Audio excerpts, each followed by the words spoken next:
Je m'appelle Zaid Hamdan. C'est à moi qu'on a confié la responsabilité de réactualiser les plus grands titres de Kulthum. Salut, moi je suis Philippe, je suis régisseur général adjoint son ici. Et moi Fred, régisseur son. Alors déjà, le choix des chansons, j'ai bien sûr consulté chacun des invités qui vont interpréter les chansons.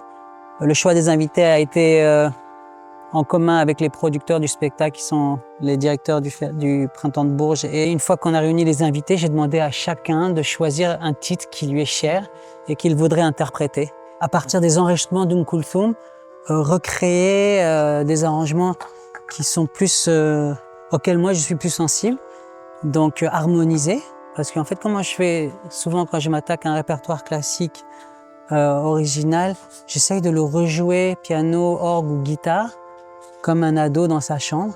Et une fois que je trouve la façon de le faire, je me dis voilà, à partir de ça, je vais réinstrumentaliser, réorchestrer. J'ai enregistré tous les titres sur mon séquenceur. J'ai rejoué par-dessus des guitares, des basses. J'ai aligné des samples, des boucles. Il est très attendu ce spectacle. Beaucoup de gens veulent savoir parce que Kulthum n'est pas joué souvent, justement à cause de cette peur et de cette barrière. Donc beaucoup de gens nous attendent au tournant. Pour moi, les enjeux, ils sont surtout musicaux. J'essaie d'apprendre et jouer la musique de mieux en mieux et faire plaisir aux gens. On a donc une diff en DV-DOSC, donc dans les fenêtres. Donc on a 3 grappes de 6. On a une rampe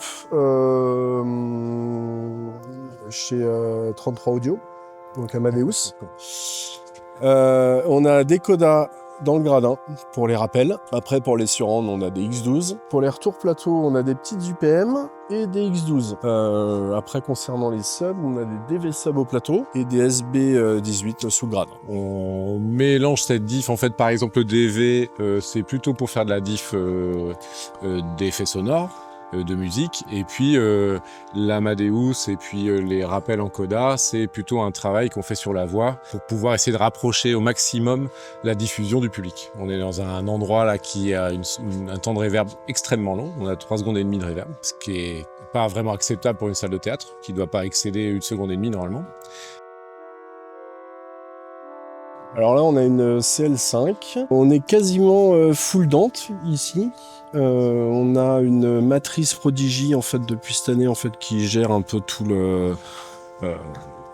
la diff. Point stratégique, en fait, on a 2 liaisons fibres entre la régie haute et les dessous du plateau avec des switches Cisco qui distribuent en fait le réseau sur des stages qui est en bas. Les amplis PowerSoft qu'il y a au niveau du chœur, là, ce qu'on appelle le chœur, c'est en dessous de la scène. Donc là, ils sont tout en dente. On a aussi les amplis Coda qui sont en régie haute, qui sont en dente aussi. Qui permettent de pousser tous les rappels et puis notre ligne de rire. Voilà. Il n'y a que, en fait, le DV, les subs qui sont en AES, gérés par le Rio 3224 qui est au plateau. En fait, pour les concerts, on pose une diff stackée, classique. Indépendante, vraiment. En fait, on se sert pas de nos systèmes. Sur le premier concert, on s'est servi des rappels de coda, parce que le sonorisateur avait pas envie de jouer très très fort. C'était un concert guitare-voix, un peu intimiste, voilà. Pour pas pousser, il a voulu se servir de ces rappels-là. L'idée quand on a un concert, c'est d'avoir un système vraiment indépendant. Le DV, s'il peut le faire, en fait, il est donc à l'arrière, impossible. Problème de délai, donc en fait, voilà, on plante un système indépendant. Là, c'était du Léopard. Donc l'idée de toute cette diff là qui est en construction en ce moment, c'est de construire un système de diff mono performant. Une fois qu'on sera arrivé à ça, c'est de repasser en spatialisation. Il y a eu un petit essai il y a quelques années qui n'était pas une réussite, mais justement parce que le système de diff n'était pas une réussite. Donc on construit un système de diff cohérent. Quand on aura ça, on va reprendre la spatialisation. Avec quelle machine, on ne sait pas encore exactement. Avec quelle machine de tracking, on ne sait pas exactement. Tout est à construire, ça va arriver d'ici 1 an ou 2. Et en fait, ici, c'est un peu la complexité. En fait, on a 2 mois de travail. Voilà, il faut être efficace en 2 mois. Et après, on fait une pause de réflexion de 10 mois. Et on recommence encore sur 2 mois. Voilà, donc les choses sont un peu lentes. Non, ici, ce qu'on a cette année, ce qui change, c'est qu'on a en prêt, en fait, le Spectera. Donc les dernières liaisons HF chez Laser. Et ça marche. Et franchement, ça Voilà. marche plutôt bien. On fait partie des... On est quand même bien pas bêta content d'avoir testeur, cette machine-là. ouais, c'est ça.